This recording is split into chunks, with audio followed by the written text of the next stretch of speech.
Just realized more light would be nice. Ah, I just happen to have my handy dandy trusty wusty light, uh, band light. You kind of put it so some of it comes back this way so I can read the book. Okay, we'll turn this off. Boom. Okay, there we go. You can read my lips. Next to the last in line, chapter 14. Hey, Zap. ZK or Zeke. Hey, Zeke. When Susan woke up in the next morning, she wished more than anything that her parents would come home. She didn't get along with Aunt Bernice at all. No matter what Susan did, Aunt Bernice always managed to find fault. Before going to bed, Aunt Bernice had criticized Susan for not cleaning up the bathroom in the proper way. Susan had gone to bed mad and slept poorly. She had woken up twice from a bad dream, and it had been hard to get back to sleep. By morning, she was still tired and cranky. John acted just as moody as Susan at the breakfast table. Aunt Bernice scolded both of them for being sourpusses. Susan tried to ignore her, but John couldn't hold his tongue. He muttered something under his breath, and Aunt Bernice gave his ear a big twist. John kept his opinions to himself after that, though Susan could tell he was really angry.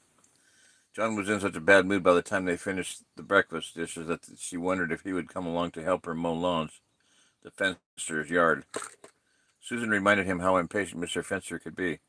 John became reluctant and fidgety, yet she finally convinced him to help.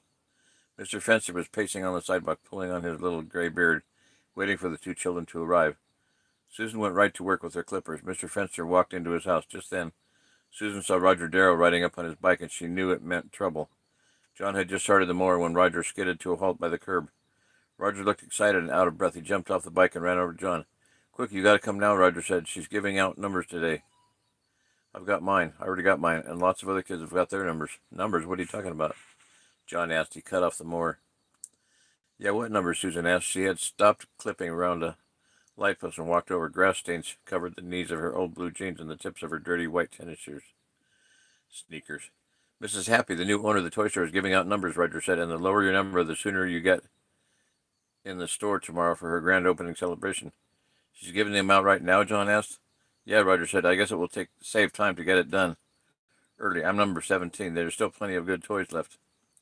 "There should still be plenty of good toys left." She said she's going to let kids go in the store in groups of 10, so I'll be in the second group. Roger dug in his pocket and pulled out a shiny piece of black plastic. He gave it to John. On one side was a small number 17, stamped in white in the upper left-hand corner. On the other side were the words in tiny letters, "Goliath Toys, Giants of Fun, Fun, Fun." "You better hurry," Roger said. "You don't want to lose out. Every kid in town will be down there in a few minutes." "But we've just started here," Susan said, "so John can't come." "But she's giving out the low numbers first," John said to his cousin. "That's right," Roger said. "You can come back. The grass won't grow that fast." "Well, I suppose I could come right back," John said. "John, you know how impatient Mr. Fenster is," Susan said. "You have to stay and help me." "It'll just take a few minutes," John said. She's giving away some free candy too," Roger said. "I've got 2 pockets full. It's good. Want one?" Roger put his number away and pulled out a piece of candy and gave it to John. Sweet temptations. I've never heard of this kind of candy before," John said. "Or have I?" "It's pretty good," Roger said. He unwrapped one and popped it into his mouth. "The flavor changes the longer it lasts." "I'm already thirsty," John said, "but why not?" John put the marble-sized candy in his mouth. He rolled it around his tongue and then smiled. "Not bad," he said. "And it's free," Roger added. "You can't beat free." "Oh, yeah, you can. You can beat free with a stick." "Let's go," John said. "This can wait." "John," Susan said, but she could already see he was a lost cause. "I'm telling you that if you go. If he's not even here," John said, "but if he was, he'd understand." "Mr. Fenster won't understand, though," Susan shot back. That old goat can eat his grass for all I care," John said, and laughed. "I've already lost a whole truckload of toys listening to you. I'm not going to lose this chance, too." "I'll ride you on my bike," Roger said. "We need to hurry." John straddled the front tire of his friend's bike, then pushed up so he was sitting on the handlebars. "Tell me if you see anybody coming," Roger said. "I can't see very well." "Dad says you can't ride like that on somebody else's bike," Susan said. "You better stop it." "You better start mowing in fast," John called to her. You know how impatient old man. You know how impatient old man Fencer is. Sorry, I'm not pronouncing this good. I'm tired. Exercise tongue. Both boys laughed as Roger pedaled away from the curb. Susan called after them. She knew they could hear her, but they just kept going. She was ready to throw down her hand clippers in anger, but then she saw Mr. Fencer looking out of the living room window at her. Muttering under her breath, she yanked as hard as she could on the lawnmower cord. The mower rode her life as the rope snapped. She sat down on the sidewalk holding the broken cord. She jumped up to adjust the aisle. John and Roger were already out of sight. That's it, Susan said. That's the straw that broke this camel's back. She pushed the mower up on the lawn and began to cut on the long green grass, the broken pull cord still lying on the sidewalk. Susan's mind seethed every step of the way as she pushed the lawnmower. And to make things worse, Mr. Fencer came outside to watch. That's when the mower stalled and quit. The old man walked over to complain while Susan tried to get the mower started. Fortunately, Susan was a fairly good mechanic, but she had replaced the pull cord before, but it still took time. Yet she felt like she was all thumbs with Mr. Fencer, looking over her shoulder and sputtering about how long it was taking. Susan was ready to scream by the time she got the pull cord to finally work. She worked as fast as she could after that, but Mr. Fencer had a big lawn. He stood with his hands on his hips the whole time, still just frowning and watching her. Susan was burning inside, but she tried not to let it show. When the grass was finally cut, Susan skipped her normal water break so she could begin clipping right away. But that's when she saw John coming up the street. Mr. Fencer saw him too. The old man walked briskly to the front of his yard. He was pacing back and forth on the sidewalk when John arrived. Most boys finish a job they start, Mr. Fencer whined. They don't go running off without telling someone. I had to do something, John said. And I've been waiting to water and plant some flowers all day too, Mr. Fencer said, as if he didn't hear John. You could have told me you'd be done by 10 o'clock and it's almost 11. I'm sorry, John said. Sorry won't get any petunias on the ground, will it? Mr. Fencer demanded. Just see that it doesn't happen again. The old man walked up the sidewalk and slammed the front door. John went over to the hedge where Susan was clipping. Her face was red and streaked with sweat. She looked up at John but didn't say anything, and she went back to her clipping. Boy, is Mr. Fencer a grouch, John said softly. Need some help? I needed some help about an hour ago, Susan said crisply. Besides the motor breaking, I've had Mr. Fencer breathing down my neck the whole time. You know why I had to leave, John said defensively. Yeah, toys, Susan said. Well, I hope you had a lot of fun. Actually, the whole thing was a waste of time, John said bitterly. By the time we got there, half the kids in town were in line, and by then Mrs. Happy was making everyone draw a number by chance. You won't believe what number I got. 564. Can you believe it?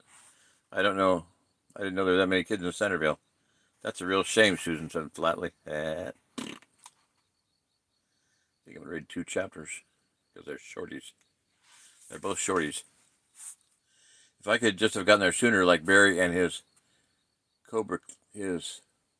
stupid club, John grunted. They got the first 7 numbers. Barry is number 1. While I was standing there in line, they came to gloat too. They told Roger how they bombed us at the dump. They even asked Roger if he wanted to join their club. Roger said no, but he did go over to Barry's house to play water basketball in this Medlow's pool. I can't believe he's hanging out with those guys. I think Barry told Roger something about the toys at the dump too. I heard them whispering right before they all left. I'm beginning to wonder if I can trust Roger.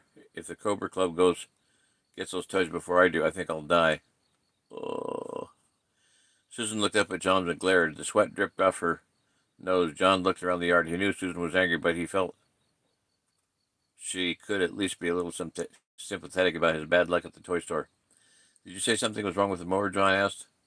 Want me to fix it? It's fixed, Susan said and stood up straight.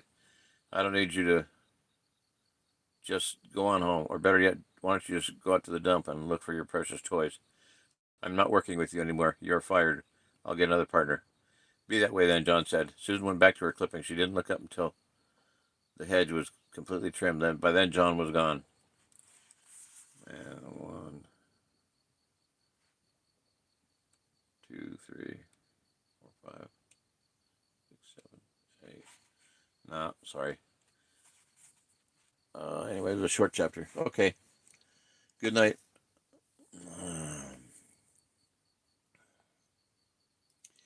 Spiritual warfare, man. I gotta try to get that guy from last night. Whoever that was. Do you remember Journey Acres? I can't access the live chat. So, do you remember that? Zeke? ZK? Was it Journey Acres, something like that? That was showed up on live chat last night, the only other person on. If you could just put us, if you find it, put it in my comment section, okay? After this is shut down, that way I can see it, because I'll be able to read those.